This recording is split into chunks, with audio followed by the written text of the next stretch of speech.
must make you fast. Make you quick, make you fast. I am actually running late to work. Like, actually. It's 7:09. Here's the thing. Took a phone call last night. That's it. My reasoning. So I slept in. On purpose and then accidentally. Because you know where that always leads us. Not always, but I made my bev. So I have a cold brew that I order from a coffee shop in Washington, and it's like a cold brew concentrate pack, and like you let it sit for 24 hours, and then boom, you got your own cold brew, and it's so delicious and yummy. And this time a different blend was accidentally ordered, and instead of getting like a medium roast, I forgot the name of like the flavor of it, but then this time I got a light roast, which normally I'm not very fond of, and also the flavor was different, but like a pleasant surprise. It's called Bourbon Pecan. The sky is so pretty today. My neck hurts, but the sky is so pretty, so like it cancels out. Bourbon Pecan, and I was like very, very pleased with the way that the bag smelled. And like, even though it's a light roast, it tastes very yummy. I must say, with a little bit of like milk and vanilla. Yummy. So I think today all of my nail polish has officially come off. You can tell that I work with my right hands. My right hands, like I have several. No, my right hand, because my left is like all pretty and long and untouched, and then these are just a little bit shorter because, yeah, they're my working hands. And I think I'm gonna go get them done with my coworker today, my other site director friend, and then I'm gonna, once that is done, I'm gonna drop off some vegetables at the supplement store, because the people in there requested, like, dude, if you have a garden, if you have extra stuff, we'll take it. And we need people to take our extra stuff because we cannot eat everything. So I'm like, okay, I got people that want it, let's go. Yummy.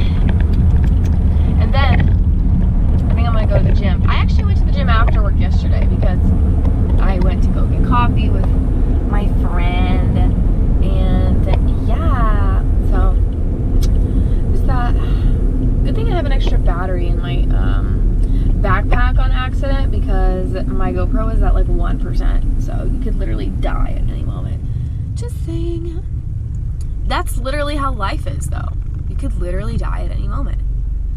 I started a new study devotional with Hezekiah. If my GoPro lets me, I'll explain why. If not, I'll tell you later. But I was, for the kids, for their assembly, me and the other girl, the site director, we were reading through John 9, where Jesus is performing the miracle on the man that was born blind. And he was like, he told the man, okay, here's the mud on your face, go wash it off in the pool of Siloam. And I was like, okay, it says Siloam means sent. And then, because like I wasn't even doing the assembly yesterday, but I was really curious, like I just wanted to get into the story. And I was using Blue Letter Bible to just like read the commentary. And it turns out that the pool of Siloam was like a pool that was built in the Old Testament times by King Hezekiah. And I was like, oh, I know this name, like I know the name Hezekiah, but I don't know who Hezekiah is. And so I took it upon myself to be like, okay, now that I'm done with Hosea, or like a short Hosea thing, I want to study wherever it talks about Hezekiah building these things, because he built a conduit. I don't know how you pronounce it actually. Conduit. And he built it to like get water into the city. Oh gosh, I have it all written down like nicely, and I'm like just explaining it like a high schooler. And basically it ends up being the same like water source that Jesus tells the man to go like wash off in. And then apparently King Hezekiah's faith is like really important. It's a really beautiful story. And it's starting off like really nicely. I didn't get to finish the last question of my devotional yesterday because I just didn't.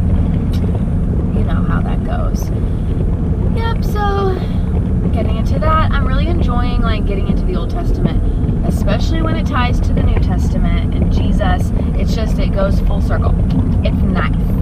It's nice, guys.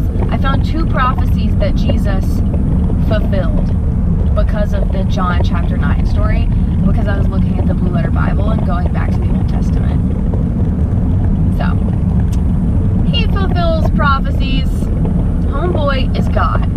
Like, he is literally the guy that the Old Testament was talking about being the Messiah.